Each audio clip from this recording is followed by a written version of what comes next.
Our meeting has begun. We'll open the meeting at 1:06.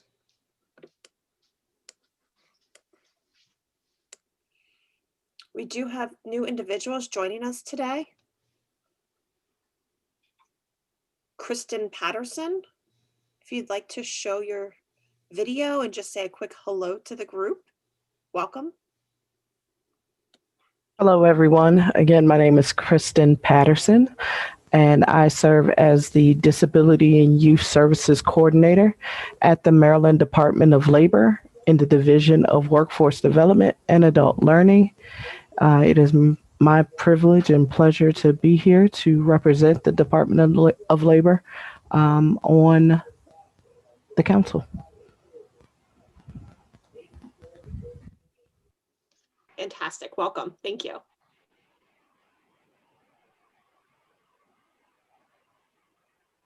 We also have two other new individuals who may or may not be here. Eddie Martinez. Hopefully he'll be joining us momentarily. And Elena Drexel from Maryland Department of Health. She was unable to make it today, but we do have several new board members. So we'll go ahead and we'll begin.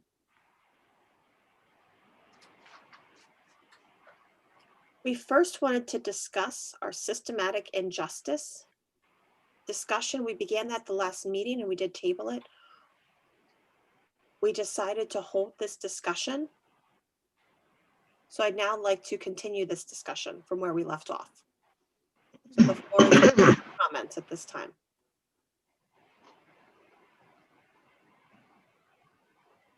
Mary Lynn Lally, if you wanted to start our discussion. Mary Lynn?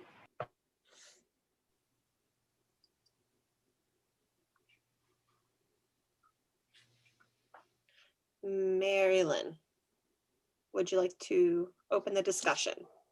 Hi. The reason I brought this topic up was because of what's been happening from last spring, from March through now, with the spotlight on all the racial injustices in our society. And that's a real issue. That's a real problem. It's not only for Black individuals, for people of color, it's for disabled individuals as well, deaf people, all people of color. So systematic injustices, you know, it really affects a large group of people. For systematic discrimination, not only just injustices that we're talking about the prison, the pipeline to prison system as well. People are not having access to a variety of services. You know, it's a vacuum within the jail. They're not learning, they're not benefiting from the various programs that are offered while they're within the prison system, for example. There's so many examples that we can think of. But I think that we need to review, take a good hard look at this large group of individuals and see what we can do to ensure equality. Again, that was my impetus for bringing this up to the group.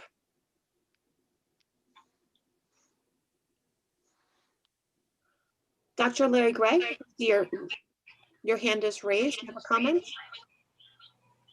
And then I'll call on Vicki Porter after Dr. Gray. Dr. Gray? My comment is a little bit off topic, but we have Lisa Lee, the interpreter, and the person who is signing and speaking. Could we have those spotlighted, or are we able to move individuals around? Right now I see everyone in very tiny screens on the screen. It's really hard to see each other.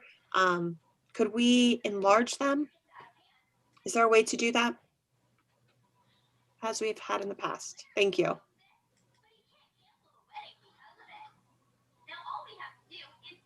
Vicki? Lisa Lee. Beautiful girl. Oh, are you sure this is the bride? If she is putting on a veil, it must be her. Apparently, the bachelorette party was a lot of fun too. Vicki, before you make your comments, can we ensure that everyone has muted themselves? before we proceed with the meeting? I think we're having some background noise. Okay, thank you. Wait,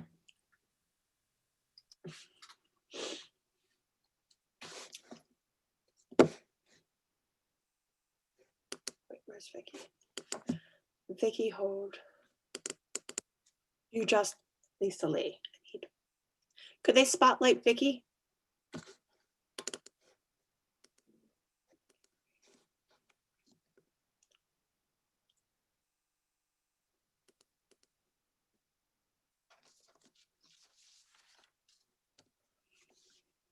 Okay, can everyone see Vicky?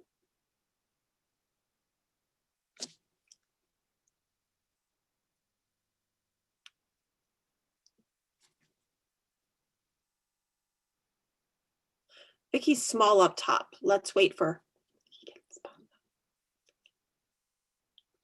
Can someone spotlight Vicky, please, before she makes her comment? Okay. Okay, are we better? We're good? Okay.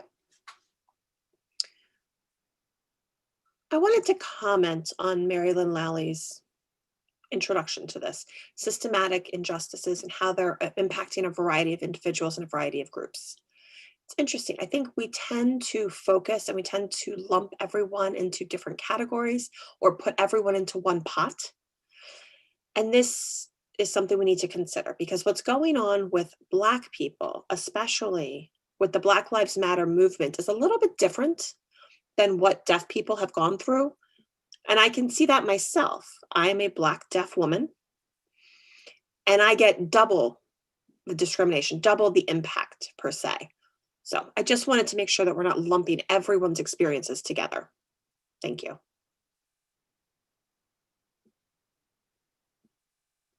Okay. This is Dr. Egbert. Before we continue this discussion, I'm wondering, wait. The interpreter is spotlighted. We need Dr. Egbert spotlighted. Here we are.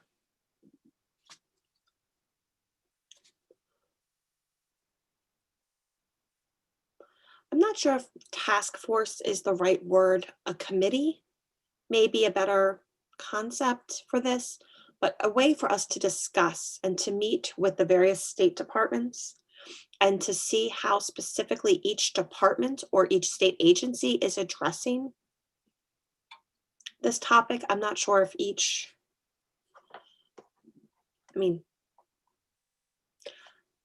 I guess we could, everyone, each agency and department will address this differently. No one agency will do it the same as another one, and we do understand that, and I'm just wondering what the thoughts are from the council. We talked about this last time, so I was just curious if there were any further thoughts or ideas.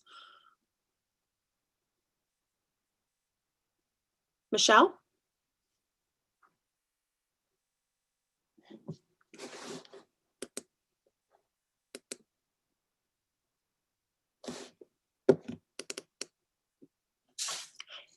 Just a moment. We'll spotlight Michelle, please.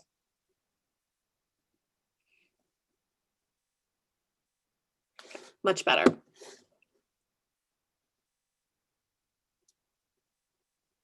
I would suggest, and I do agree with Vicky about lumping everyone together. Individuals and groups have different issues that need to be addressed, so everyone's a little bit different. I think that we could separate this out. There are different issues. I don't know that setting up a committee is the best way. Maybe committees to address the various issues, setting up various committees to address these different groups.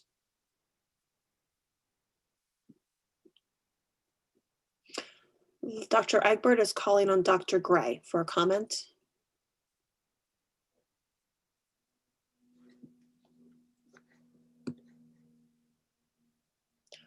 Dr. Gray, hold just a moment. We'll spotlight you.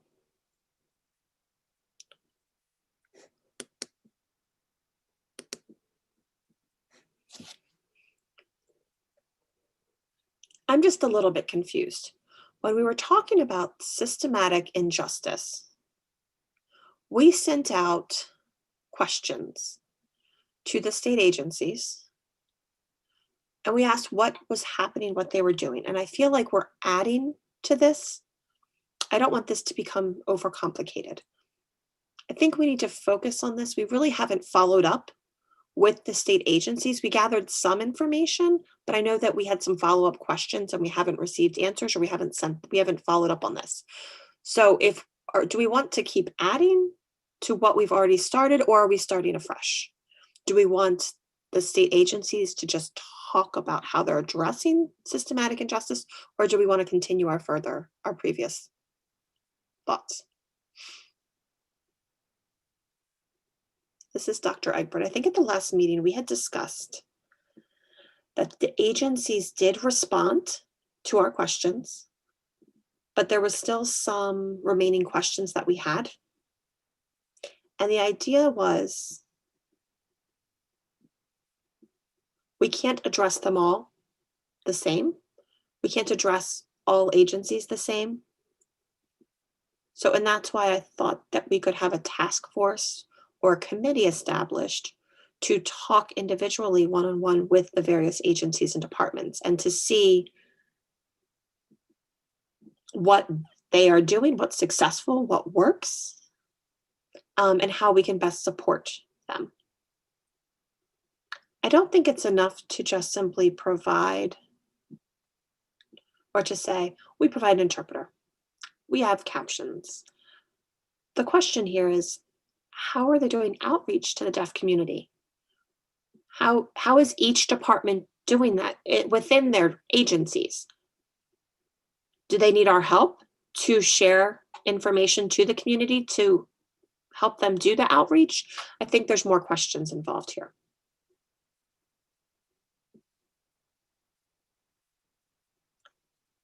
I'm trying to catch up on some of the comments I see.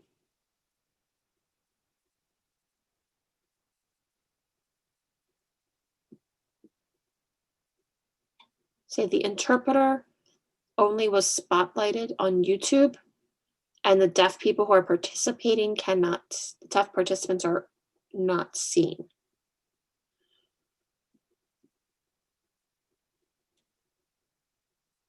Okay. I'm spotlighted right now. Is this okay for everyone?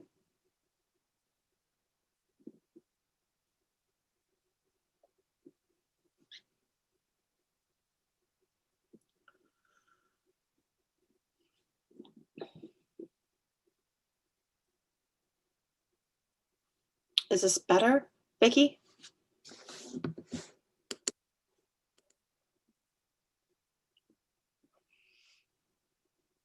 Okay, we'll proceed. Do we have a consensus on how to address this item on the agenda? Or do we have any other ideas?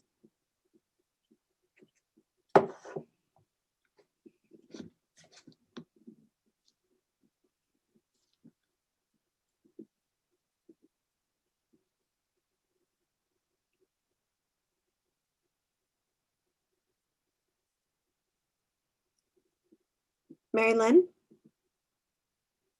This was your addition to the agenda, so I'd like to turn the floor back to you. If you have any closing comments, Mary Lynn? Oh, before Mary Lynn takes the floor, Aaron has a comment. Let's spotlight Aaron. Aaron, you're now spotlighted. I have my notes here. Hi, I'm Aaron from Maryland School for the Deaf. Apologies for not introducing myself. I have notes that I took during the last discussion that the group had felt that they had sent the state agencies questions. We did receive responses, but those responses seemed to not exactly fit the goal. And again, we need to individualize this per agency. I'm wondering, and we had to discuss if it was possible to provide more specific questions to facilitate group discussions, or instead to focus on each agency individually. And then after we've received responses, we can determine how that can best be shared out. We also could have a committee for feedback that's user-friendly. I know Google is not always user-friendly, so we could search for another format. We could maybe put it on the website, on the office's, ODHH's website, or how is the best way to do that? So that was just my discussion I wanted to add to today. So how can we focus our questions? What exactly are we looking for? I think we're having a very broad discussion like we did before. So how can we focus and narrow this? And that's all. I just wanted to discuss with everyone. We can discuss that with all.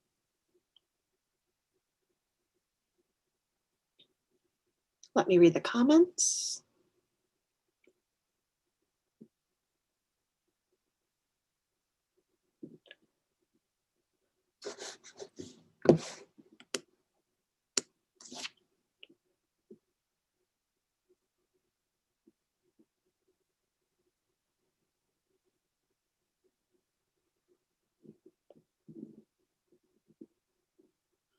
Okay, are we okay? It seems the YouTube has been fixed. Norma?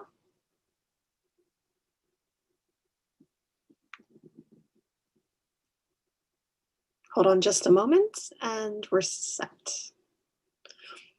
We're all set. Okay, first of all, good afternoon, everyone. This is a little bit new to me. This council is new. So this is a very important discussion. I do support this, but what's the best way is the question. So MAC DHH is very structured and very limited within their scope. And I'm just curious if Kelby can provide more insight on how we can proceed with this discussion of systematic injustice. It's an important discussion, but I'm curious how that fits within the scope of the council. Kelby, could you provide advice on how we can best proceed from here?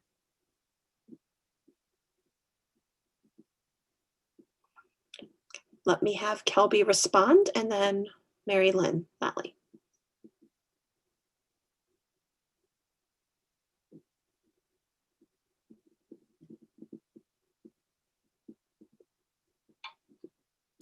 Just a moment. Kelby, we're good to go. Good afternoon, everyone. I'm happy that Norma mentioned this. I wanted to recognize Veronica's comment that reinforced Dr. Gray's comment that it seems that we may not be on the right track. Veronica, I'd like to hear more about your comment, but as a direct answer in response to Norma's comment or question, if I remember correctly, Chair, at our previous meeting in June, at that time, we were seeing a very active response in terms of the Black Lives Matter movement.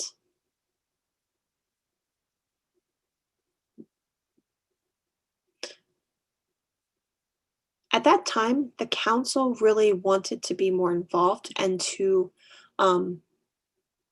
answer those concerns appropriately. And so Mary Lynn, I believe, made the motion at that time.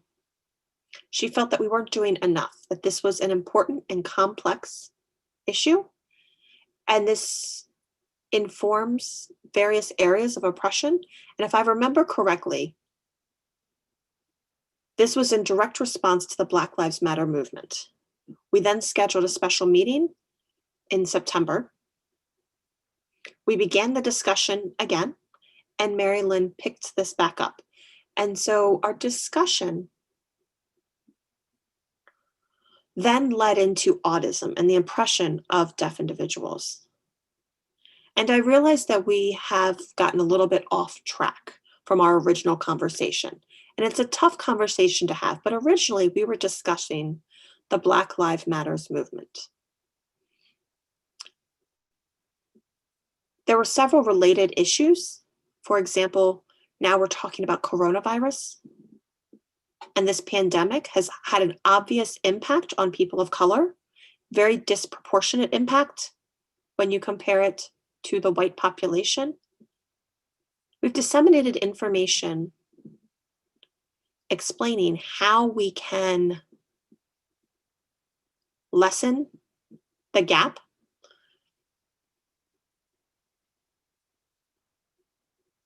Could we increase our communication? Could we provide more resources and access through sign language?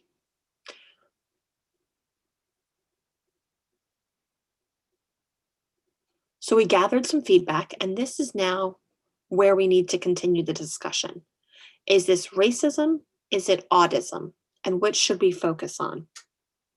I see Mary Lynn has her hand raised, and this truly was her motion. So I'd like to turn the floor back over to her to clarify.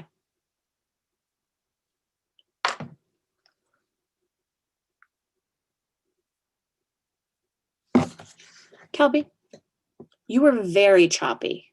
I'm not sure if that was, if Kelby was choppy on anyone else, if that's my internet. I just want to make sure that I can see everything clearly. Let me know if there's any questions on Kelby's comments.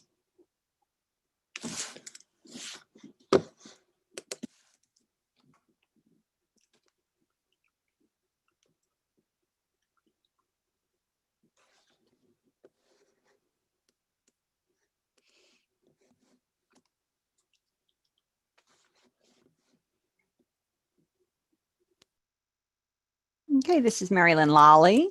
I go by ML, that's my sign name. So let me reiterate, since June, there's been a lot of events that have taken place related to the Black Lives Matter movement. Then, of course, we had our meeting in September, and I'm very happy that we're hosting this special meeting to address this issue specifically. Now, in terms of exactly how, I think when we think back to last June, our thoughts at that time were more focused on the BLM movement. However, when we talk about systematic injustice, it's impossible to look at that without incorporating other marginalized groups. So definitely we need to be sensitive to the Black Lives Matter movement, but I also think we need to be sensitive to deaf issues of marginalization as well, because that is the constituency we are serving here, the deaf, deaf-blind, and hard of hearing community, as well as people of color who also are part of the Black community and part of the deaf community who identify in both ways. So that oppression, and that unfair treatment is something we need to look at. And I feel that we really need to focus specifically on our Black deaf constituents. But I was wondering, I was also really focusing on those who are, at this point in the criminal justice system, people who are in prison right now. It's really egregious what they're going through in terms of accessibility or lack of accessibility, in particular to services. So maybe we want to narrow our focus specifically to Black deaf inmates. I'm totally fine with that if that's the route we go. So from where we started, focusing specifically on Black deaf constituents, and then maybe from there moving and addressing other issues that impact members of the deaf community as well. Again, how we address that, I think that is going to be our challenge. And I agree that maybe we need to set up a separate ad hoc committee or a task force that would do that investigative piece, so forth and so on, and find out exactly where, that discrimination is taking place within our Black deaf community for individuals in different walks of life and pertaining to different domains like the criminal justice system, police brutality, housing, transportation, so forth and so on. So I think that is something that we can do. That's within our charge, is to focus specifically on Black deaf lives as part of that overarching BLM movement. Okay, thank you so much, Mary Lynn. Any responses to that?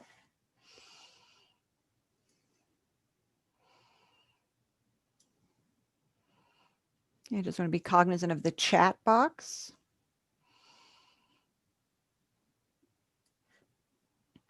Okay, looks like we have a great question from Veronica. She's asking, is there any statistical information available tracking persons of color, Black, deaf, or hard of hearing?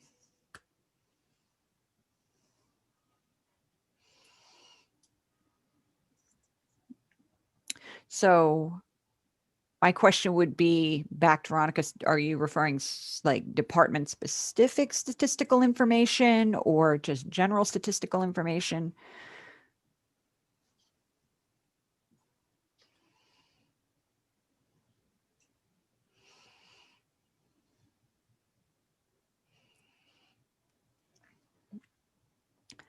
Okay, Veronica's response is either. And Michelle says she remembers someone asking for that information from those agencies in their responses, and that the answer was, bear with me as I read this, is that currently it's unlikely there's any aggregated data. So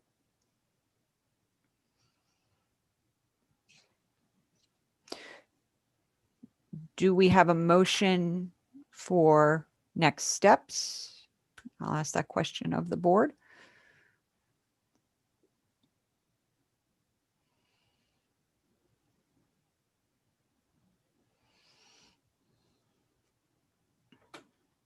Okay, and Veronica's saying my next question would be to ask what about, oh, hold on. Let me look at the chat box. Sorry. Okay, so next question would be asking about our committee. That's from Veronica. The next statement is from Dawn saying, is there anything we need to suggest? Sorry, the chat box keeps moving faster than I can read it. My apologies.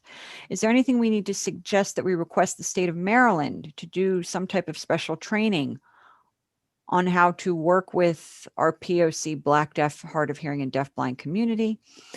Michelle is saying, I recommend setting up a committee to look into systematic injustice for people of color. And then Director Brick is stating, those who have questions, could you please ask them on screen versus typing them in the chat box? And I second that idea. So.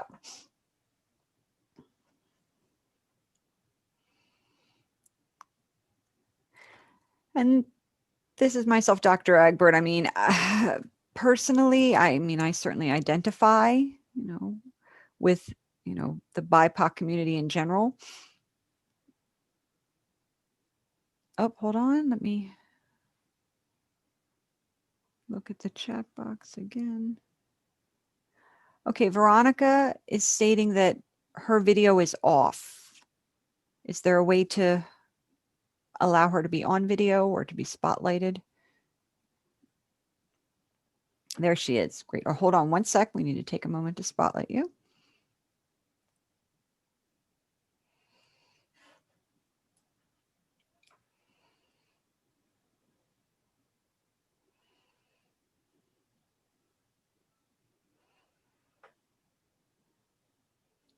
Okay, I'm here. No, I was just, I'll go back to my question in reference to tracking the statistics for persons of color or Black. I'm talking about us, meaning our committee, our council. Does the governor's office, do we track that information as well? Or can we request that information be tracked?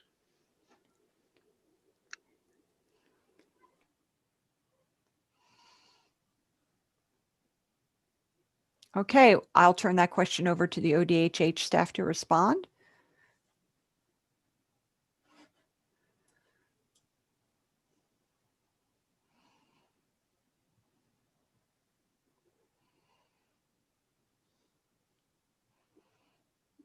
One second, Director Brick, while we spotlight you.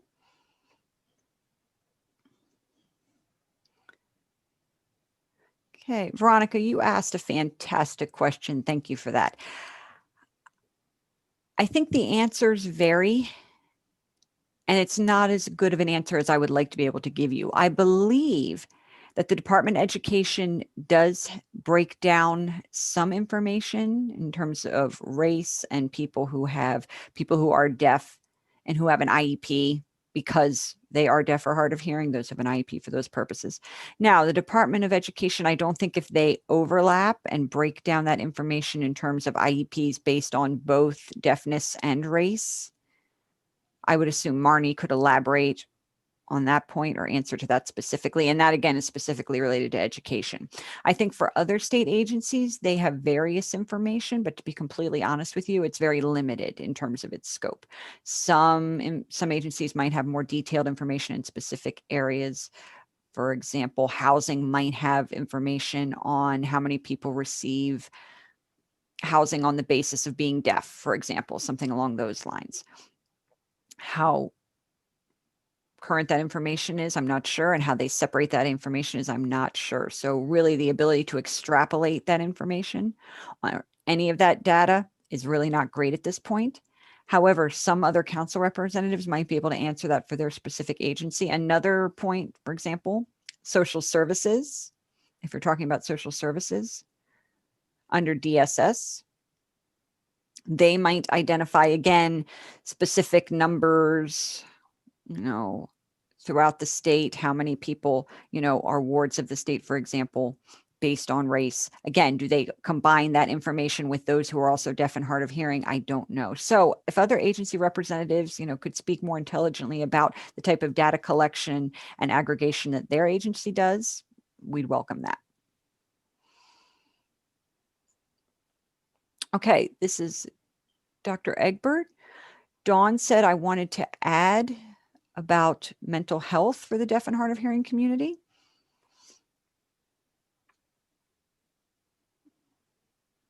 So I know Jacob is the co-chair of the Linguistics and Cultural Competence Committee, and I believe they've been very active, focusing specifically on the mental health issues and that community. Okay. Let's call our next person. Who do we want now? Dr. Larry Gray, and then we will call Gregory James after that. The reason I had my hand up, I actually would rather let the other two comment first, if you wouldn't mind. Okay, thank you, Dr. Gray. Mr. James? Thank you. This is Greg James from Department of Human Services. Oh, hold on one second. We need to spotlight the interpreter real quickly. Bear with us. Go ahead, sir. Thank you. So I just wanted to follow up with what Kelby was saying. Speaking only on behalf of Department of Human Services, the information that we have about different programs and assistance that we provide is largely going to be driven by the nature of that program and the benefit being provided. So if you're looking at our child support program, we may not have any information about an individual's race or their if they're deaf and hard of hearing, or if they have a disability, because for the operations of that program, it doesn't make a difference. The benefit that we're delivering there is independent of any of those features. So in many cases, what we track is dependent on whether or not it changes the outcome. So if you're applying for a public assistance program like food assistance through the SNAP program, unless there is a specific provision in that program that would change your eligibility criteria, it's largely going to be driven by your income and your household composition. And so we might not track anything regarding whether someone is deaf and hard of hearing in that system. And I suspect that is largely going to be true for several other state agencies.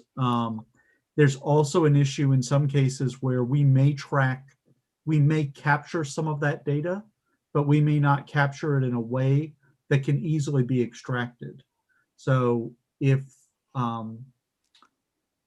we just have a field that says, does this individual require, in social services, in child welfare, we may have a field that says that this family requires special assistance, but then it's in a narrative text box where we explain whether that's whether they need interpreter services, or whether they need physical assistance accessing a building or something of that nature. And those are the types of challenges when we're asked to produce data around this services to any particular population, some of the challenges that we encounter. So we're we're happy to try and work on that. I just want to caution that sometimes we just don't have it because it wouldn't be directly material to the delivery of service.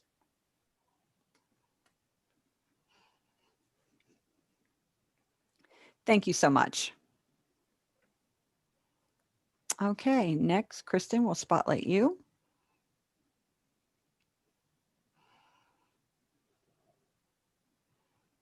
Want to echo the comments that Mr. James was just making in regards to DHS, much as the similar situation we have at Maryland Department of Labor. If the information impacts an eligibility determination, then we would collect that information and utilize it to make those determinations.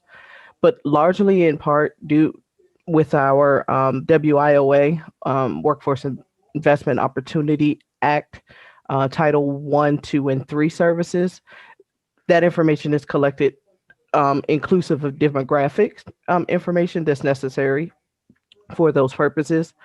But along with that, disability status would then be a voluntary determination or voluntary disclosure because of, again, that does not impact eligibility for services.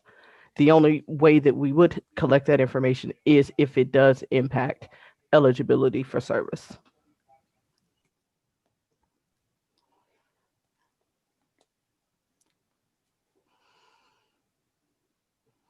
Okay, thank you.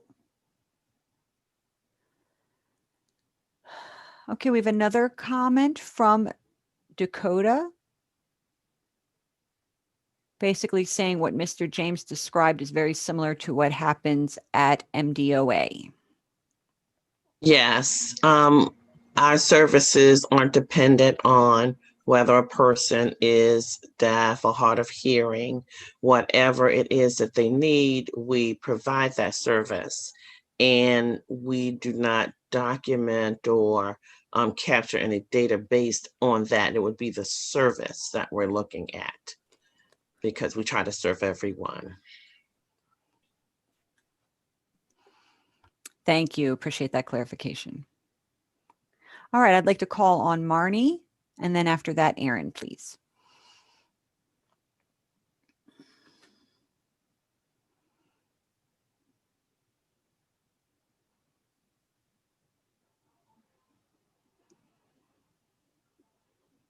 Marnie, are you planning on just speaking, or we don't see your video?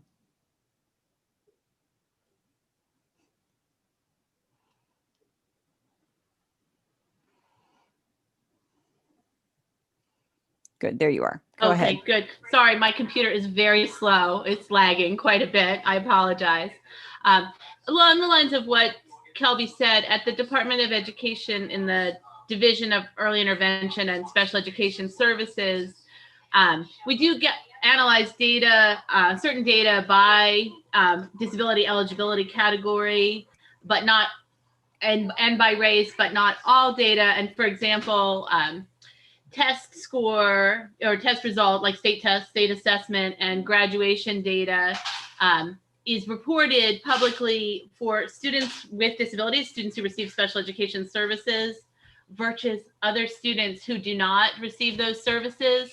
But it's not disaggregated by category of students with special education services and IEPs.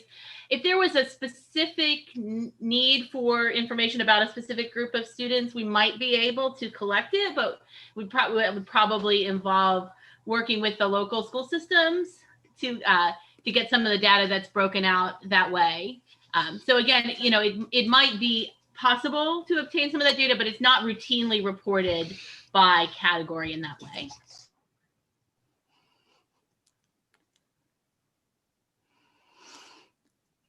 Okay, thank you. Board recognizes Aaron. Hello, everyone. Okay, just waiting to be spotlighted. Could we spotlight Aaron, please?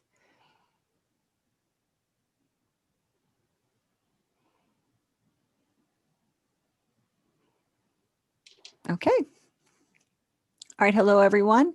Again, Erin here from MSD, Maryland School for the Deaf. MSD, we have an entirely deaf and hard of hearing student population. So we are a little bit unique than other agencies because we focus on that specific demographic of students who are deaf and hard of hearing. Oh, hold on. We had an issue with the spotlighting. Let's go back to Erin, please.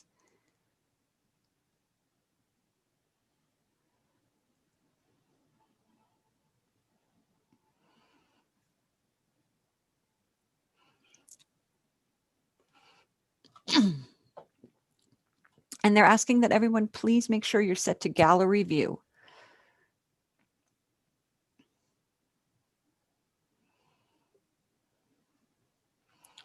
Okay. So again, essentially what I'm trying to explain is that the Maryland School for the Deaf is a little bit different than other state agencies because they break down things based on deaf and hard of hearing as well as other demographics. However, our population is entirely deaf and hard of hearing. So we do have demographic information related to things such as race, related, and this is part of our admissions process. So as an agency, we operate a little bit differently than some of our other council members. So thank you.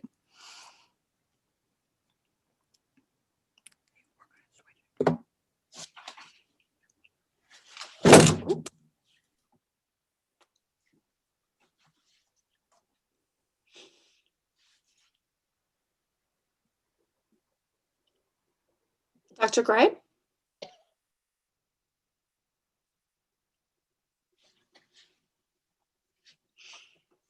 We're good, I think.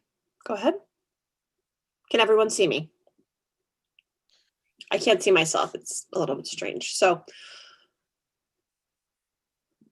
I appreciate the state representative's comments. Very thankful, and thank you, Erin, as well. I think it's a problem. The community wants this information, but it's unable to be provided. So how can we exactly disaggregate this information to track oppression, inequities, and everything like that? If this information can't be found, then how, again, can we address the system and systematic injustices? For example, you know, if we had the information to say 20% of our clients are students who are deaf and hard of hearing, et cetera, and they have additional disabilities, and we can't break it down further. Not everyone is within the disability community. And within the deaf community, if 20% of those individuals have additional disabilities and we can't separate, or we could separate that, how can we address this? So there's various issues. I think that's going to be a barrier. Is that something that ODHH, MAC-DHH, or the representatives can get together? As Michelle said, maybe we set up a committee, just an ad hoc committee, to work with the agencies. Because I do think this data is very important to our strategy and how we can approach this.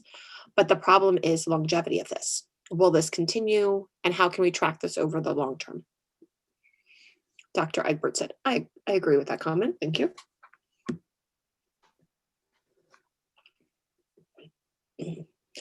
Veronica has asked Kelby a question. Kelby, is this something that maybe we can consider asking be tracked by the agencies?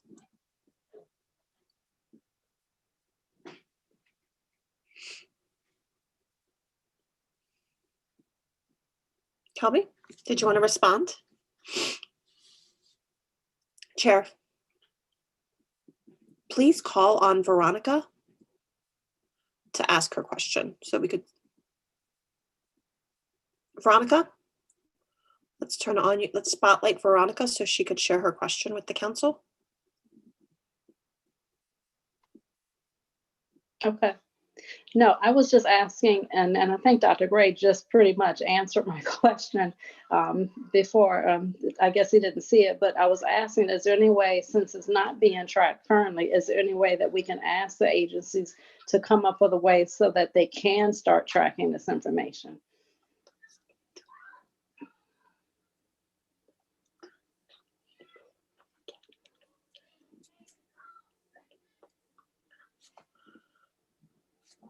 Okay. Veronica, I agree with you. Yes, on everything that you just said. I think this is an important issue. And as Dr. Gray has mentioned, we need to develop a strategy on how to address this. As a council, could we identify exactly which statistics and which data we wanted to track? We could work then with our agencies. And we do have various agencies represented here to figure out if that's even a possibility. Is it feasible to track that data? Veronica and Dr. Gray, I think you're on the right track. And I support this completely, the tracking of the data. We need to discuss which data to track. Okay, great. Thank you.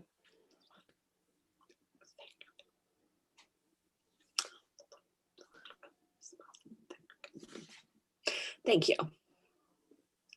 Thank you, Veronica. Mr. James? Hi, thank you. I think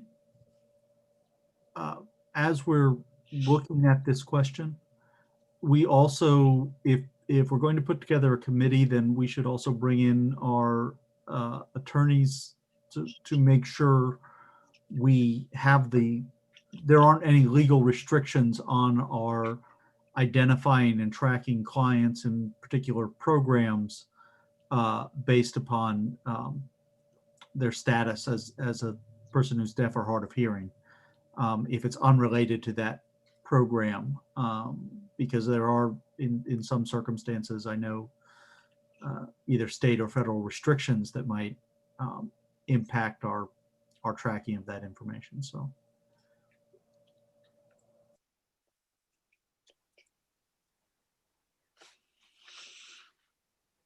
Dr. Eberson, you bring up a great point. Thank you. Norma is asking. Oh, Norma said Spencer could discuss MCCR's data.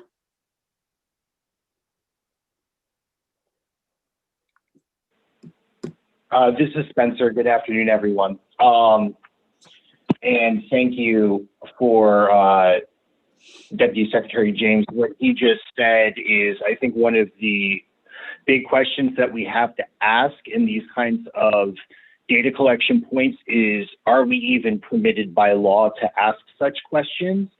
And then if we do proceed with collecting that data, if the law does permit us to collect that data, how do we overcome folks who refuse to provide that data when trying to access services at any of our agencies for fear that it could be used against them in determining their eligibility or access to various services and programs that might be offered? I know every year we provide ODHH our numbers regarding deaf and hard of hearing individuals that access our investigative services. They file discrimination complaints with MCCR. And we cannot ask and then track in our database if an individual is deaf, hard of hearing, or deafblind. We could make a note of it if they voluntarily turn that over. And certainly when somebody files a complaint with our agency, we front load the question on the very first page if they require an interpreter, not just due to being deaf or hard of hearing or deafblind, but maybe they have limited English proficiency. We've had individuals who only speak Mandarin come in to file a complaint.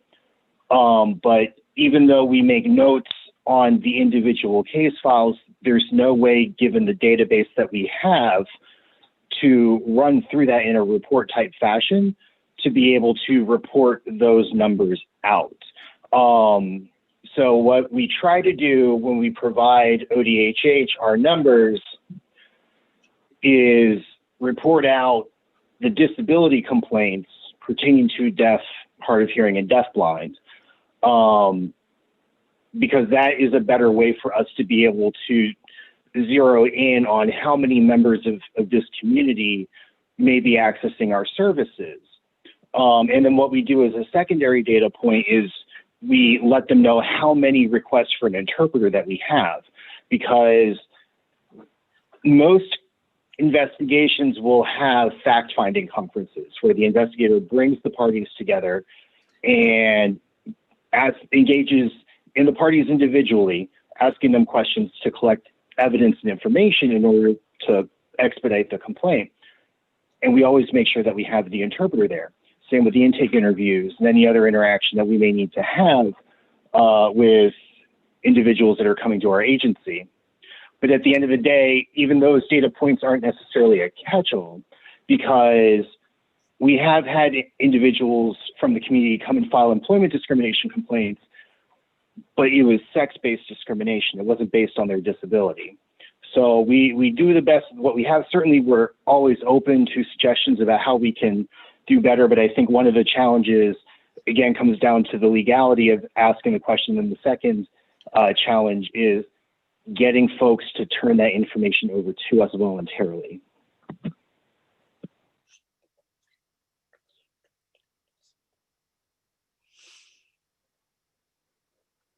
Thank you, Spencer. Vicky? And then Veronica had a comment.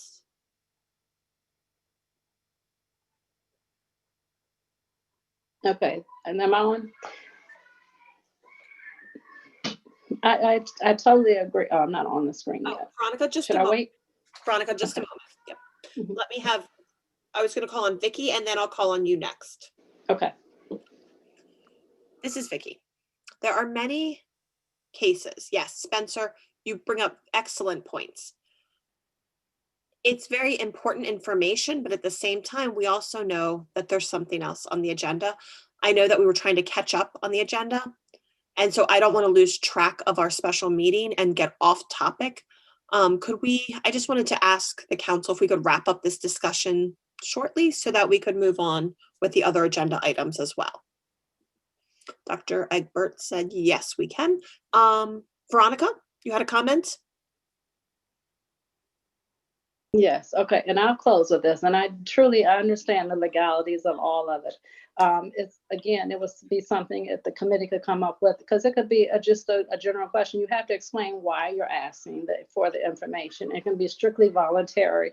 It's not something that we can just, we'll go in and take the information. If it's explained to them exactly why the information is being gathered, and if they would like to volunteer that information and how it would be used. Barring no names would be for it. We're just looking for the numbers, actually, not necessarily trying to track a name to the number.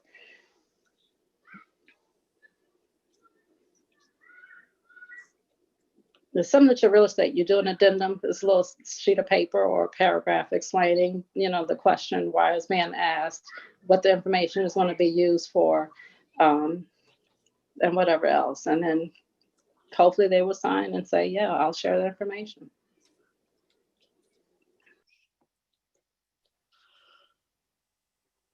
Okay, thank you. Thank you, Veronica. Would anyone like to make a motion to close discussion on systematic injustice on old business A?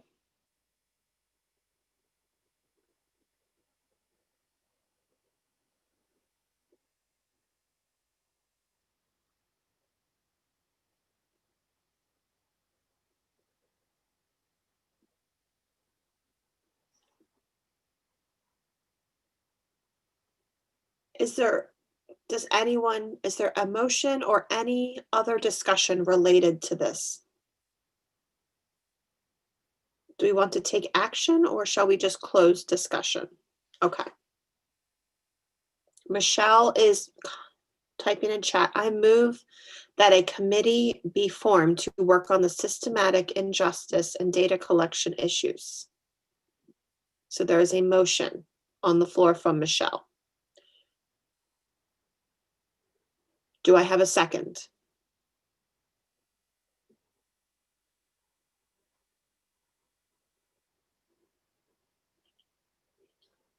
Okay, there is a second from Vicky and Norma. So, Michelle, we'll spotlight you. And please present your motion clearly. So thank you. Just wait a moment to spotlight.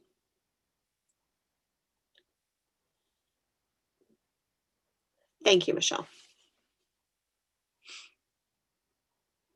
Go ahead. Okay. I move that we establish a committee to work on gathering, on a way to gather data from various agencies and departments, which would then be used to track or figure out how to address systematic injustice. Dr. Egbert said, thank you very much. Okay, Michelle? Dr. Gray had asked you to narrow the scope of your motion. I don't know if you could. Michelle said, I hope I just did. I hope I just did. I hope that was more to the point, more specific. Dr. Gray, is that good? Dr. Gray? The chair calls on you for a comment if that was specific enough.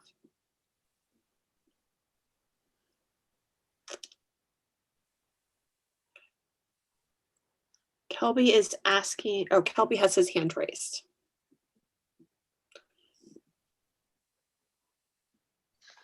Are we good?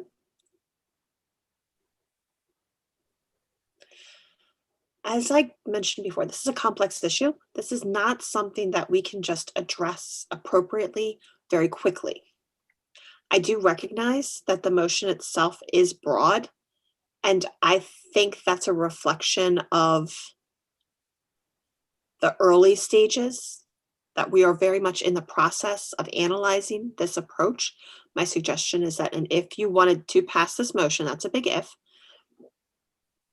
the officers could meet to develop some potential strategies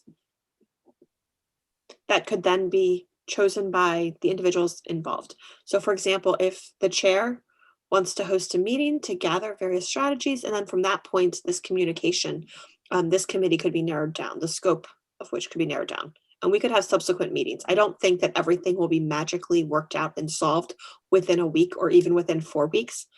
This is a hard discussion and it's an important discussion. So again, this is the place where we need to start off rather broad and then figure out which way we want to go from there. This is important work to do. So, and I'm happy. That was just my 2 cents on that. Okay. Dr. Gray agrees. Norma agrees. Okay. Do we have any discussion before we close discussion? Okay, I see more individuals agreeing through chat. Okay, we will now close discussion and call for a vote. All in favor of this motion to establish a committee to investigate the data and so on and so forth, as Michelle had said? All in favor? Signify through, can you click on your raise hand if you're in favor?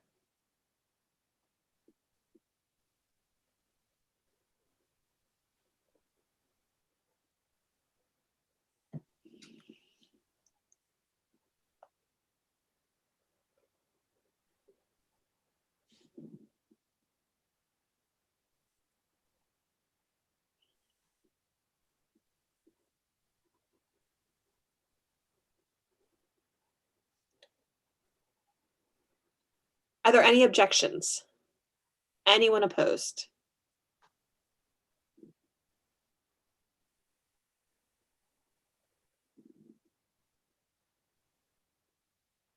Okay, well, we could let's type through chat if you're opposed.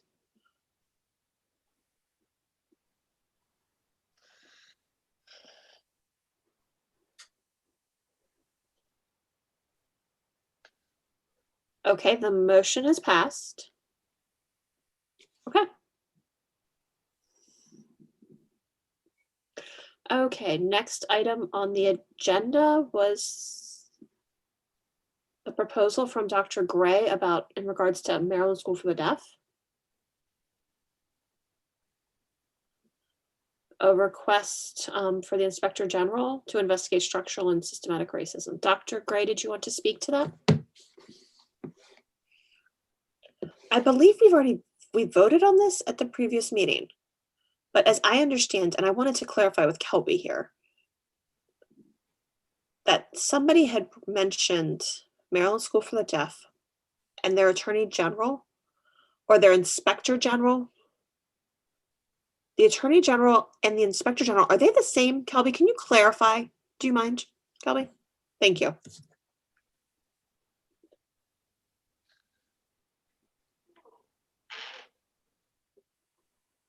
Okay, Chair, I don't want. Can I respond? Dr. Gray, that's a great question, Larry. The Attorney General is general counsel who provides advice on legal matters to the state. Again, they're usually assigned to a department or they represent a specific department. The Inspector General has a very different role. They investigate allegations or concerns of fraud. For example, if fraud, abuse, and waste as a whole. So the Attorney General that would be assigned to a department has a very different role than the Inspector General. They're more of a counsel for advice. Dr. Gray said, thank you very much. So at this point, I will refer to Secretary Vicky for the minutes. Did we have a vote? I believe we did vote on this. Do you mind that we had asked to send a letter to the Inspector General in regards to the Maryland School for the Deaf matter? Okay, this is Dr. Egbert. I see several people have types through chat. We wanted Vicky to check our minutes first from the previous meeting.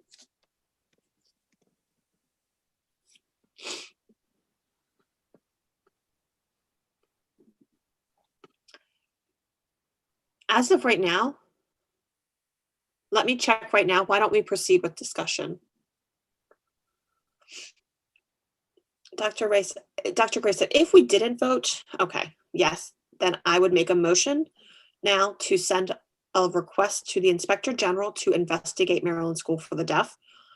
Again, we see stories from September. There's a lot that has happened with parents. A lot of the community members have been sending letters to the Board of Trustees, and apparently they're not being heard.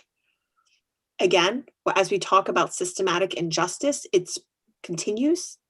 So I would like, and Aaron did mention at the last meeting, all of the steps that Maryland School for the Deaf has undertaken. And there's key people, the Department of the Administration with Department of Education. Within the school, I do understand that they are taking steps to address this, but we would like to send a letter to the Inspector General to investigate. Dr. Egbert said that's okay. Do we have anyone opposed? Or I'm sorry, is there a second for the motion?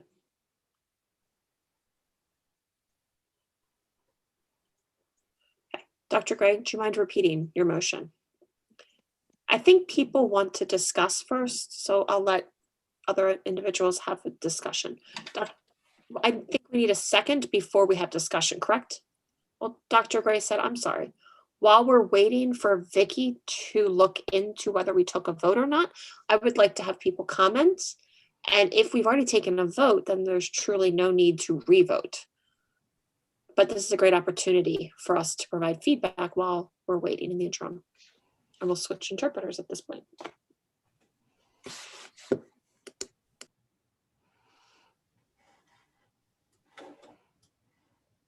Okay, the board would like to recognize in order Mary Lynn, Aaron, and then bear with me as I catch up with the chat.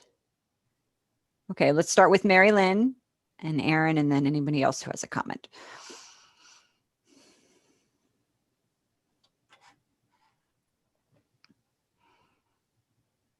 Hello, thank you for the opportunity of letting me speak.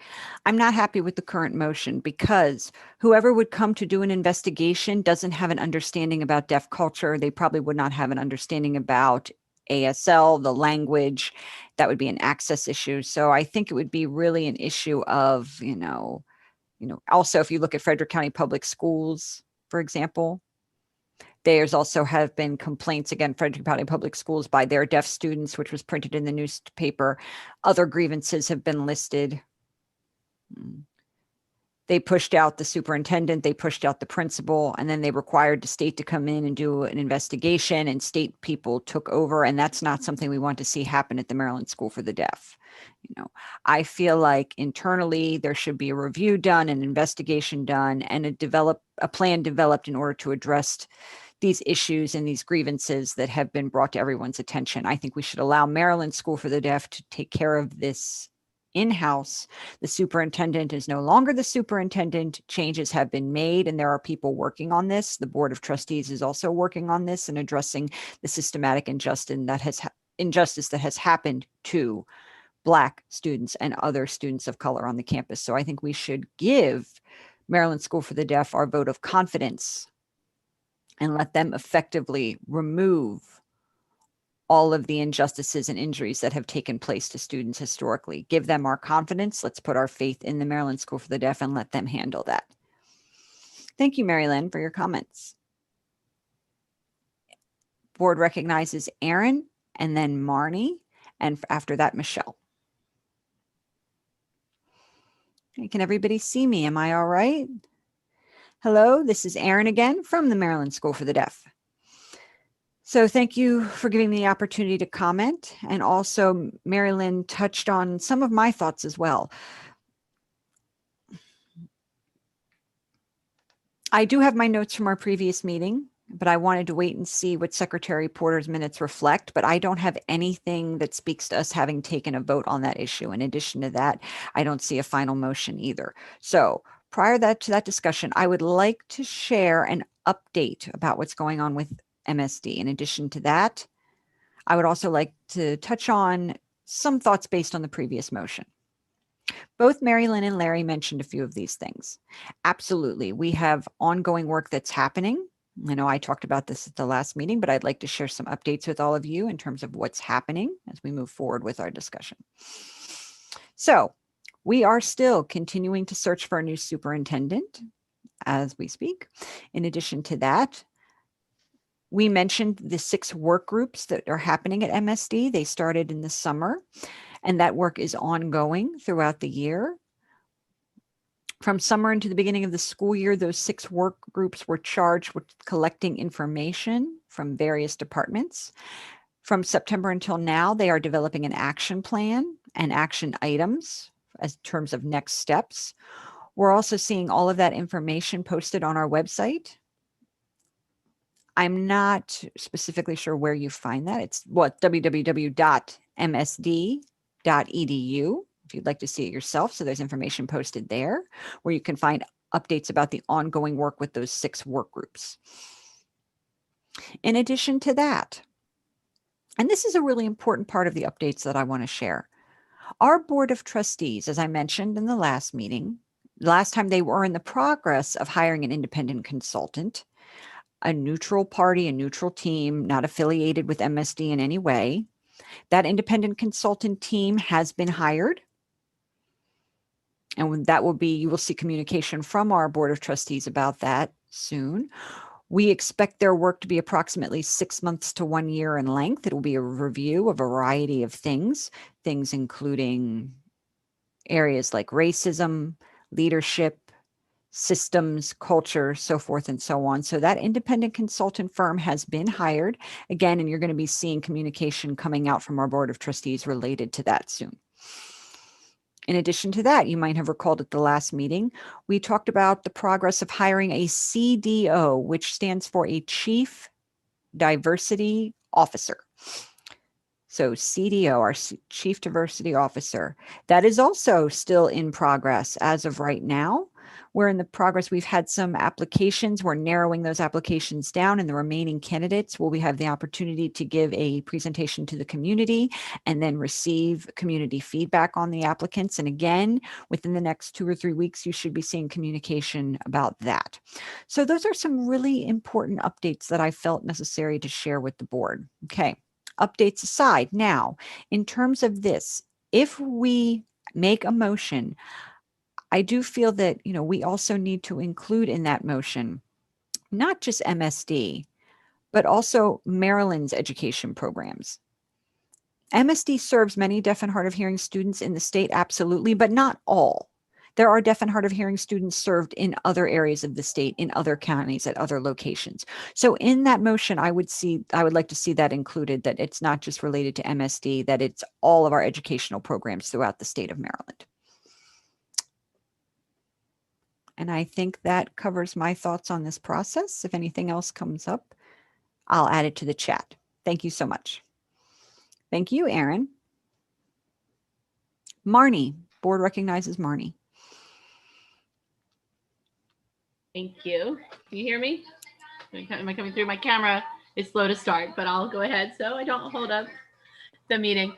I just wanted to say from the state agency perspective that if the council decides to send some kind of letter, I would just request that language be included that makes it clear that the representatives who are here don't speak on behalf of their agency, like that it doesn't represent a request from the agencies that are represented on the council, but from the council as an entity, just because MSD is also a state agency. And I can only speak for myself, but I'm certainly not authorized to speak to an issue like that on behalf of MSDE. And I assume other state agency representatives are in a similar position. So I just think as long as language is included in the letter in some form or in a footnote or something that makes it clear sort of what the council is and what the role of the different members is and isn't, I would appreciate that. Good point. Thank you, Marnie. Okay, board recognizes Michelle, and after Michelle, Veronica.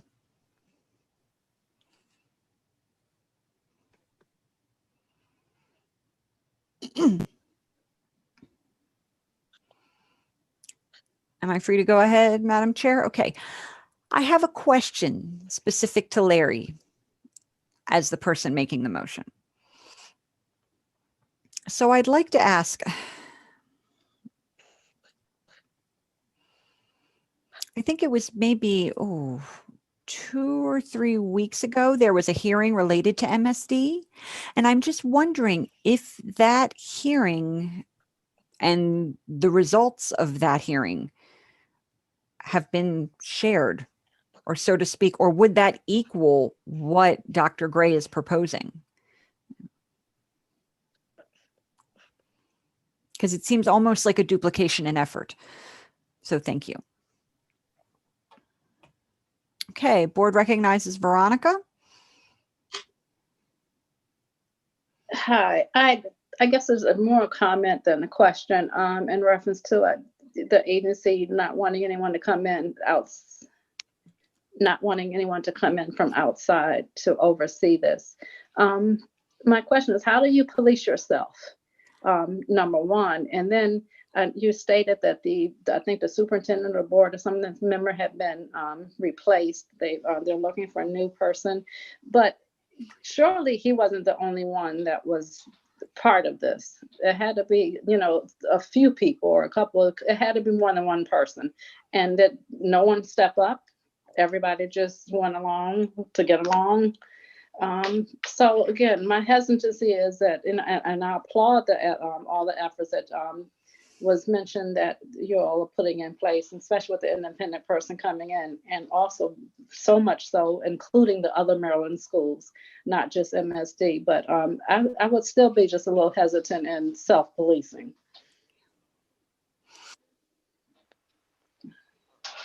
Thank you. Board recognizes Vicky.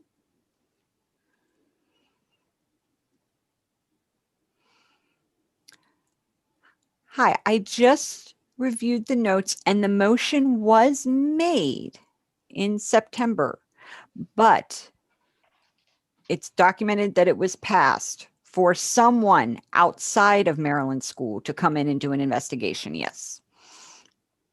Thank you, Secretary Porter. Okay, so the language of the motion is someone. Is that what we want to use? Yes, it says someone. That someone external specifically. So external from MSD come in and investigate. Yes. And there were no objections at that time. So it was passed. Okay, thank you for the clarification, Secretary Porter. You're welcome. Okay. So first, the board wants to recognize Aaron and then Dr. Gray. Can everybody see me? Okay. Again, two things. I just want to make sure I don't forget and I have to keep interrupting. So first, okay, the statement I made about self-policing, I want to speak to that was made. And then also, I would like to see a review of the previous, okay, I would like to maybe take a look at not only the minutes, but the YouTube of the previous meeting.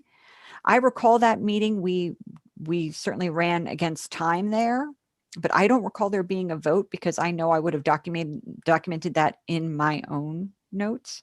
So adding the other Maryland agencies. So I would just like to ask, not only a review of those minutes, but also a review of the YouTube video from the previous meeting. That being said, bear with me here. Let me set up my logistics. Okay, so thank you for the comment related to self-policing that was just made.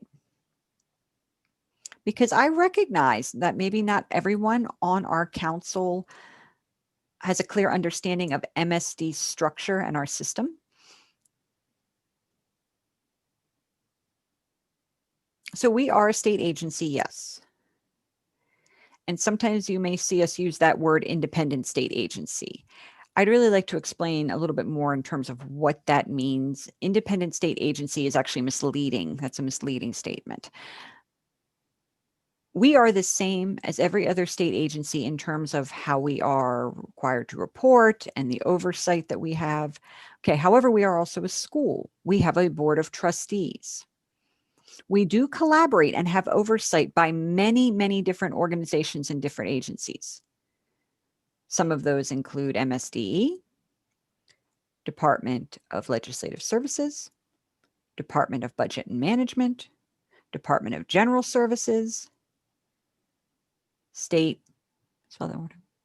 Ethics Commission, thank you, Department of Rehab Services, Department of Human Services, the AAG. In addition to that, we are an accredited agency. So there's a long list. And in each of those areas, there are different things that we collaborate on, that we have oversight on, that we are mandated reporters on. And we are required to attend regular meetings for the state. And there is a transparency of information. So it's tough to share, of course, all the information in just one setting. But I wanted to help give a little bit of background, okay? It's certainly not a situation where it's self-policing. We have many, many layers of oversight within our agency. And we can, if it's helpful to the council, we certainly can provide a list, a document of various information that might be helpful to clarify some of the concerns. I mean, I do appreciate the opportunity to share some of this with you and hopefully to clarify and clear up some of those misnomers and misunderstandings of how we are, quote unquote, what oversight we're privy to and, the ways we do collaborate with the state. So please let me know if you have any additional questions related to that. Thank you.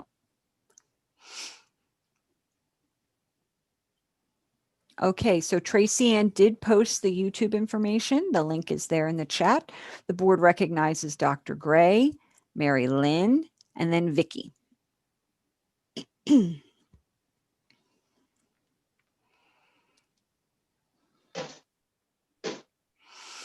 thank you, Secretary Porter. I thought it was towards the end of the meeting. I know we were certainly up against the clock, so I do remember us voting. I wanted to address the comment that was made about, let's see if I can recall it. I believe Michelle made the comment related to the hearing. I want to say that involved a specific group of people as well as the AG. I remember the email going out, something about the AG, because again, my motion was about the Inspector General, the IG, being sent from the Department of Education. And Director Brick just explained that and clarified the difference in role there. Okay, so again, my motion is to send the IG.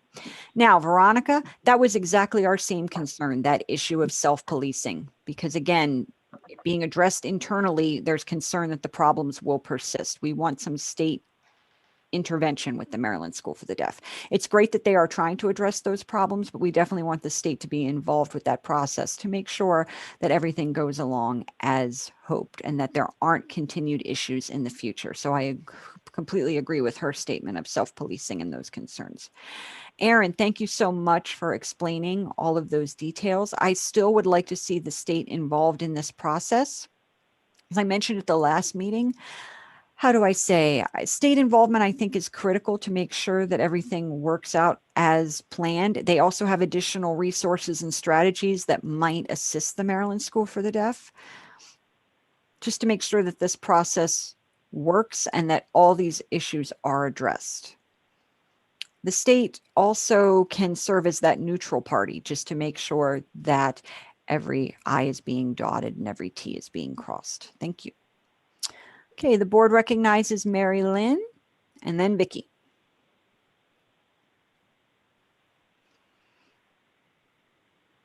Hello again. Thank you again for the opportunity to let me speak. I'd like to respond to some of the things that have been mentioned up until this point. Really,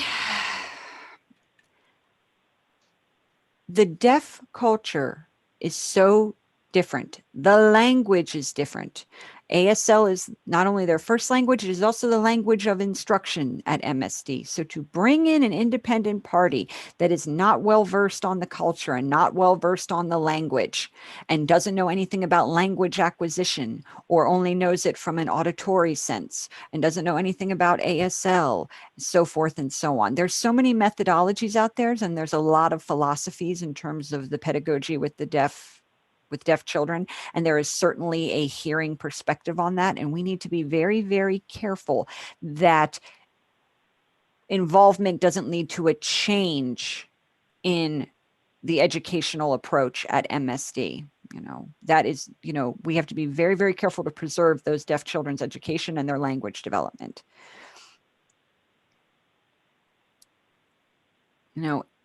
For children in the past, or I know for, legislators, it was an educational experience for them when they've learned about MSD. They really don't understand the nuances of deaf culture. They just saw a bunch of complaints, and I totally understand that those grievances need to be recognized and that they are valid experiences. But having somebody who knows nothing about deaf education to come in and try to provide oversight, that's really a big risk. That's a big risk in having a possible, for lack of a better word, regression in the state of deaf education in the state of Maryland. And it could impact the achievement of our deaf students and their success rates. We really need to make sure that we preserve that in particular. And some type of independent investigation, somebody who would come in with an understanding and a sensitivity to deaf culture and a sensitivity to deaf children's language acquisition, and the best way to educate them is very different from somebody coming in from a more pathological or auditorial perspective. This is a visual environment, and I think that's an important thing to consider. We would hate to see somebody come in and change the educational philosophy of that school. The mission of MSD has been working successfully for our children for so long. They are one of the top schools educationally, and we want to make sure that is preserved. I completely agree that all of those serious grievances and concerns need to be addressed from many of our former students and from many of our former parents. They absolutely are valid and need to be addressed, but I think that we can do it as a community. Thank you. Okay, board recognizes Vicky.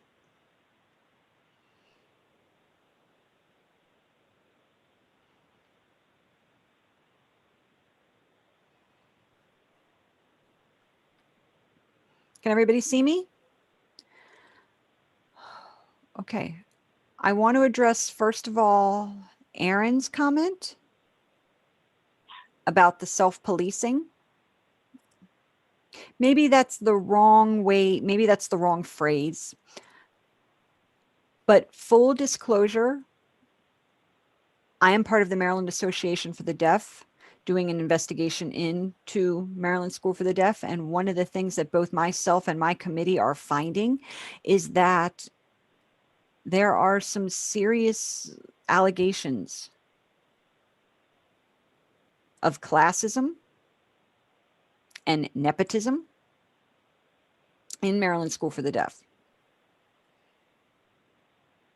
And regardless of the layers of accountability and the necessary reporting and collaboration that takes place within MSD, the fact is there is instances of favoritism, and it's very sad to see that, and that needs to be addressed. In addition to that, Mary Lynn,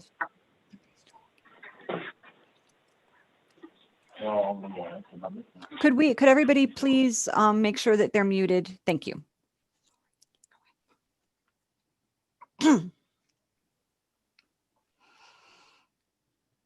Give me 1 second. Okay. I'll be back in actually 2 minutes. Bear with me.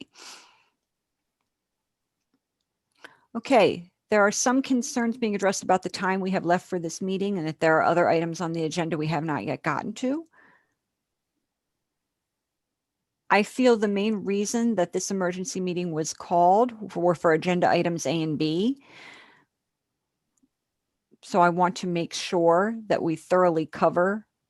We're now on agenda item B, so I want to make sure we thoroughly cover that. And it looks like we are switching interpreters.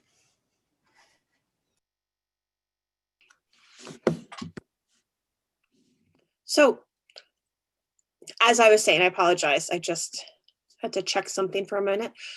As I was saying, Mary Lynn, I have concerns about, Mary Lynn has some concerns from a neutral party, somebody outside coming in to dismantle MSD, to provide oralism and change the education system and how it works.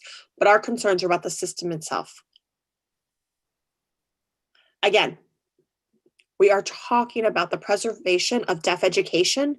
This is what we need to focus on, the deaf educators, the administration who know deaf culture, who are sensitive to the special needs of deaf individuals and people. We get that. It's a cultural piece that needs to be preserved.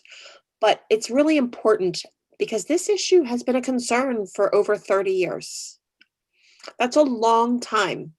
And so someone needs to figure out what's happening and take steps and action to make sure that this happens. Again, not to eliminate it, but to prevent it from happening again. Thank you.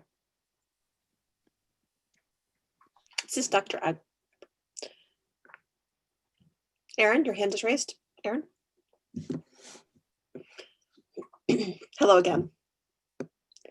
Thank you. And apologies for me popping up again and again. This is a real challenge on the screen, trying to communicate together and to have an ongoing conversation. It's a little bit tough through Zoom. I have to make a comment about somebody from a previous comment. So I really appreciate everyone sharing your feedback. And this is a great discussion. It's a great opportunity to listen and hear concerns. I want to make sure that we're sharing with you MSD's team, including myself.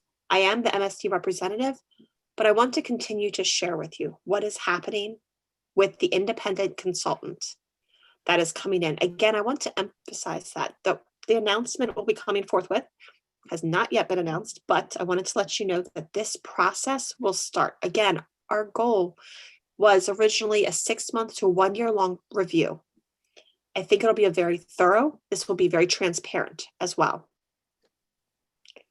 So we will continue to share updates with everyone. I will continue to share with the council. about what's happening with that. And so thank you for sharing your thoughts and your concerns. I just wanted to make you know as well that we continue to share. I will continue to share what's happening on our end, what our process is. Thank you. Erin, while you're here, you mentioned that you could share who has oversight, or could you share that information, or how this was happening? Do you prefer me to share that with you, Dr. Egbert, or share it with the council? Shall I send that to Kelby? Should that go through the ODHH office or directly from me to you? Well, no, I think you should share it with the board at large. Okay, I can do that. Thank you. When the announcement happens, please share it with us. Thank you. Michelle?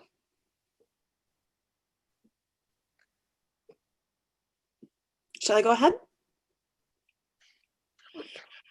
This is a very important issue. I agree. My concern is that this seems like a duplication of efforts. If we have an attorney general, the AAG, who is looking into this, and now you have an IG involved, means that they have two parties that are investigating. Is this a duplication? I mean, I just wonder if it's overkill. I'm not sure. I don't know. This is Dr. Egbert. I think that the motion was rushed for a vote. The previous motion, I think we did not decide if it was the Attorney General, the Inspector General, if it was an external person. We just wanted somebody external from the school. We wanted to ensure that the concerns that Dr. Gray had raised, that we didn't rush through his concerns. Larry, this was his idea, per se.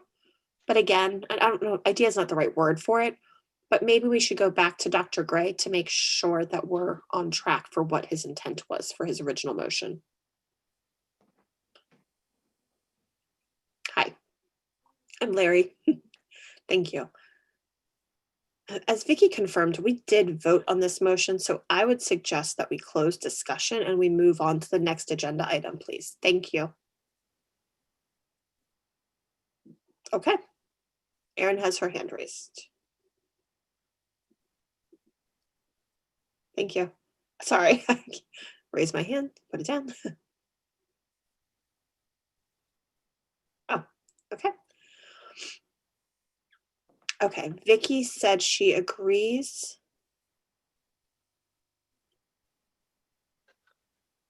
That the AAG should not be involved. The Assistant Attorney General doesn't need to be involved, but I would recommend the Inspector General. So again, I think the key is that external party. That was not clear in the original motion from the previous meeting. Does anyone want to clarify who the external person is? I see Mary Lynn has her hand raised, and then Kelby. Mary Lynn, the floor is yours.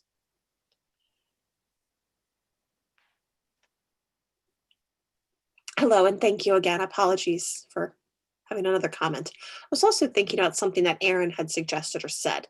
I wanted to add to that comment and add to the motion. And it might be too late to make an amendment to the original motion because this was made, I believe, at the previous June meeting. But I think there should be an amendment that says that we check all deaf and hard of hearing children throughout the state. What's throughout all deaf and hard of hearing programs, I think they're called. You know, investigate the county schools also to make sure that we're addressing their needs appropriately and there's no discrimination happening in the county school systems as well as what's happening, as well as we investigate MSD as well. I don't know if we can make an amendment or broaden the scope of that. I don't know what the process is for that at this point in time. Dr. Egbert said that is a good question. Do we add? Do we make a second motion? Kelby, I think, has to, let's see, Kelby?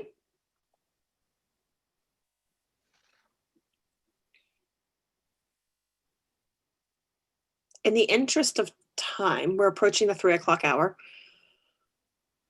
And in the interest of the new information provided by Erin from MSD, I would ask that we move forward, but again, I don't want to drop this discussion because Mary Lynn seems to have an amendment as of now. So her amendment would trump my comment. So after her amendment or her motion is made, then I do have a comment. Dr. Edwards said, I don't know, can she amend? Or is this another new motion that should be brought forth to the council?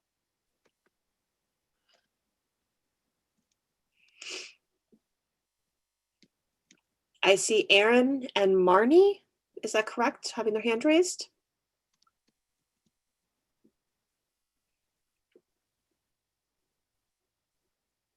Apologies. I'm trying to keep track of chat and watch the screen as well in Zoom. If it's possible to make that amendment, I'm not sure. I'm very curious. If we have voted and this was passed, which I guess I need to revisit the YouTube video and I plan to, but if this had been voted, then why have we added this to our special agenda to discuss it again if we had already voted upon it? That's my first question. And if we have, now we are discussing it today, and I've shared updates, and I would agree that we move on from this. Is it possible to make an amendment? We need to check our bylaws. Then should we, if we're able to add to our amendment again, to again investigate all of the deaf and hard of hearing students within the state of Maryland. So I believe that that's a separate motion than what would be on the table right now that we have been discussing. Do we have, Dr. Egbert is asking, is anyone familiar with Robert's rules of order? Is this out of order to make an amendment to a motion that was voted and passed, or should we wait? Let me investigate this. While we're looking into this, Marnie, did you have a comment, Marnie? Yes, thank you. I just wanted to get some clarification about what specifically Mary Lynn was suggesting would be investigated in terms of programs across the state. As I understand the discussion, we were really talking about allegations of systemic racism and other specific sort of school governance issues at MSD. And I'm not sure what the sort of comparable point of investigation for school system-based programs serving students who are deaf and hard of hearing would be. And I would also just remind everyone that in special education, everything is based on an individual student, right? We don't make decisions. Well, we might have programs that are designed to address particular types of needs or provide particular kinds of services. We don't make decisions for students based on their category of eligibility for special education. We make decisions about individual students, right? For every student, a team meets and decides what the appropriate goals and services and supports and accommodations and all the aspects of the individual education program are. So I'm not sure, like what specific, again, I just would think before we adopt a motion saying we should, you know, that the Inspector General should investigate deaf education programs in our local school systems, we would need some more clarity about what specifically we were looking at and what the concerns were.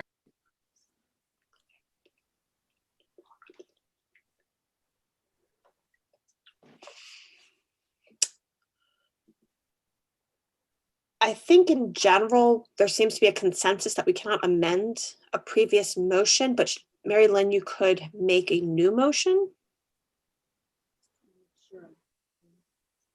Okay, I'm trying to track who was next and who still has a comment. Let me check chat. Give me just a moment. I don't know, I hope I haven't overlooked anyone, but Gregory, Mr. James, okay. I'm not sure which order. I'm seeing several hands raised here.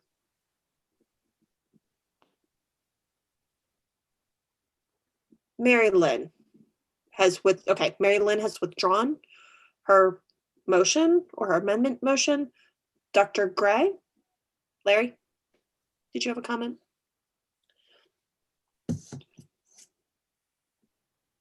Great, hi.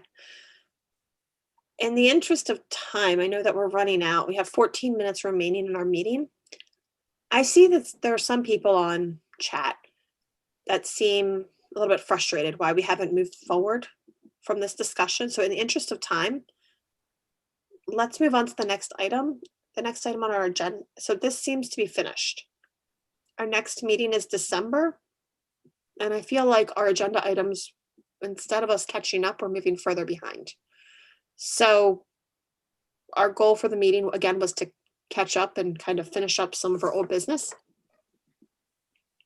So I'm not sure how we should address this and how we can better manage this meeting to make sure that we are actually playing catch up rather than becoming further behind.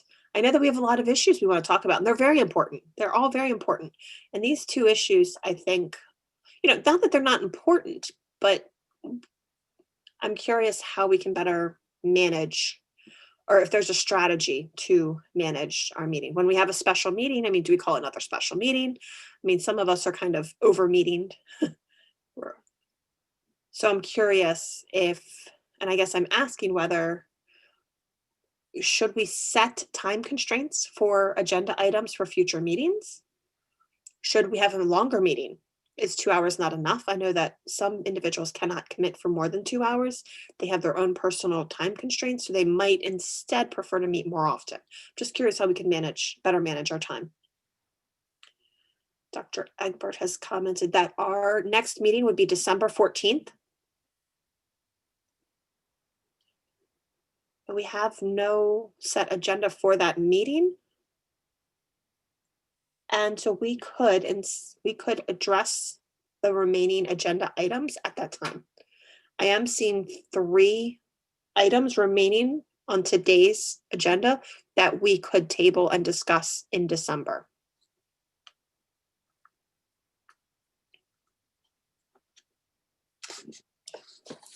Kelby, you had Director Brick, you had a comment?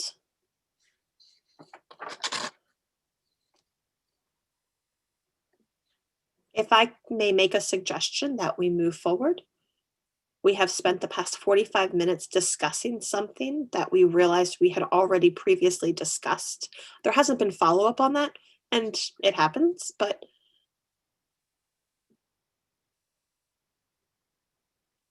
Chair, under the leadership of the chair, we have our minutes and we have set up a discussion. How can maybe we need to review how we can set up a plan to review what has been discussed and have action plan.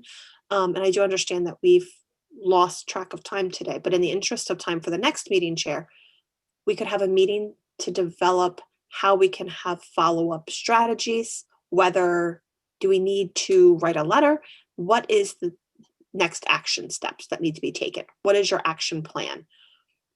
Instead of having a discussion. So as of right now, we do not have a follow-up meeting planned, but in the interim.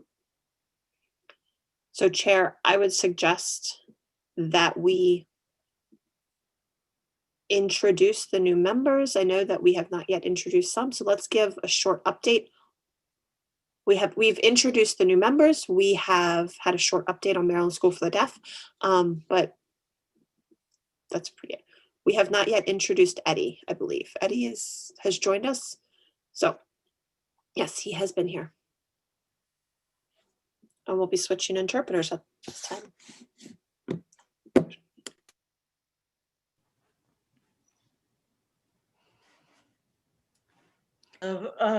Board recognizes, 1 second.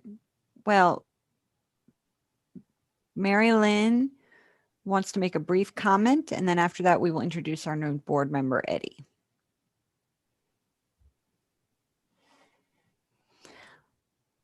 This is Mary Lynn.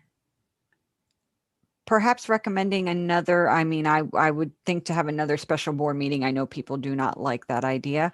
However, I think we need to address certain things. We've talked about the diversity issue, maybe meeting 3 times a year. And then there's a lot of information that we hear in the interim. And then we never address any serious issues. I think it's a lot more of conversation versus anything. I think that the reports that everybody has needs to be sent out prior to the meeting. That way we have an opportunity to read reports prior to the beginning of our meetings, and then we can address any questions about those reports during a meeting. I think that would be much more efficient use of our time, and then we can address the important issues that we need to address. That's my proposal, my motion. Could you state that? Could you restate that just for documentation purposes? My motion is that reports need to be disseminated to members of the council prior to the regularly scheduled board meeting. Do we see a second to that motion?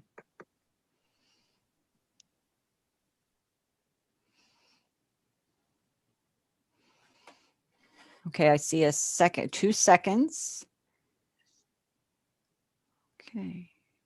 Dr. Gray says, is that in the bylaws?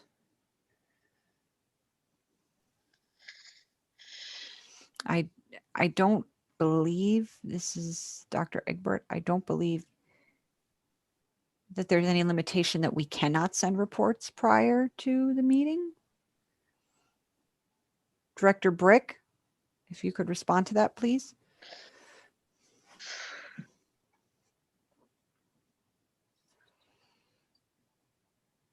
Yes. We used to send that, we used to actually practice that. Reports are due, by the meeting, and it's very important that there is transparency and inclusion. Also, the chair has requested, that we be a little bit more succinct, and I am fine with that. However, I am not going to support, any English. I think it's important for us to have access to the same reports, both in ASL and in English simultaneously, not one over to the other. I want to ensure that the state government continues to be transparent and accountable. However, we can certainly adjust the schedule so that it's more efficient. I think that's an example of how we can maybe learn from today and make our meetings run more efficiently in the future. So again, chair, after the meeting, we maybe schedule a second meeting about meeting management and efficiency. And we have 7 minutes left. I apologize. Any opposed to the motion?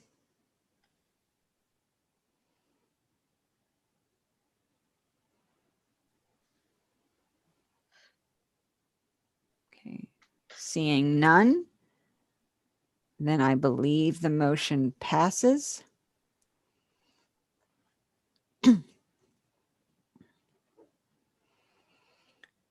Dr. Gray, okay, seconding Director Brick's report that access is important and that report should be in American Sign Language.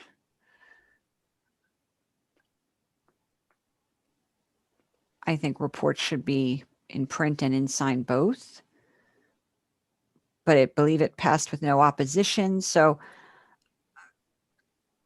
Director Brick, go ahead. Okay, it seems there may be a little confusion in terms of my comment. My comment was not in support or in opposition to the motion. I was just stating that to ensure transparency for the community, we will provide reports in both ASL and in spoken English during the meeting itself, so that all the people, who are involved, all the people who are viewing the meeting can have access to those reports. If we separate it from the meeting itself, then that's not accessible and it's also not inclusive. Okay, so that's my point. A little bit of a different avenue that I'm taking here. Okay, we have caption, they stop in 6 minutes. Our interpreters also stop in 6 minutes. So anything else should be tabled to the next meeting so we can discuss it appropriately. But it says the motion passed with no opposition. Okay, I'd like to introduce board member Eddie Martinez. If he could come on screen and maybe just introduce himself to the council.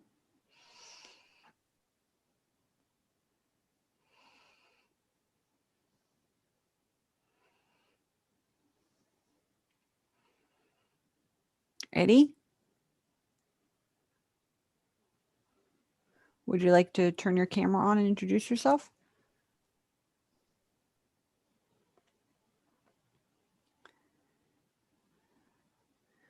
Are you ready, Lisa Lee? Okay, go ahead. Hold on, we can't. Hello, everybody. I'd like to introduce myself. My name's Eddie Martinez, Jr. I'm a recent appointee to this council, to the Commission for the Deaf and Hard of Hearing, the Advisory Council. Thank you so much, for the meeting today. We've had a lot of in-depth discussion. It's really been interesting.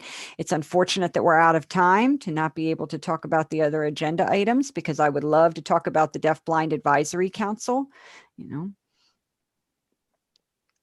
I'd also love to talk about some of the issues and how we can create some solutions for the deafblind community working forward. The first step of that is going to be collecting history and information, but it's very, very nice to meet all of you. Okay, yes, the Deafblind Advisory Board is on the agenda for our December meeting, so we look forward to your feedback at that time in terms of, how to create or move forward with that item. So thank you. And there's a lot of people in the chat box, Eddie, everybody sending words of welcome and hello to you. Aaron says hello. Spencer says hello. So everybody's sending you warm words of welcome, Eddie. And he says, thank you so much. So our next meeting is scheduled for the 14th of December. I believe at 1 o'clock from 1 to 3, same time frame. I'm sure that Tracy Ann will send out all the Zoom logistics that go along with that. I also want to say thank you to Tracy Ann and Jacob for supporting me with additional information during this meeting. Okay, I do see Dr. Gray's hand up.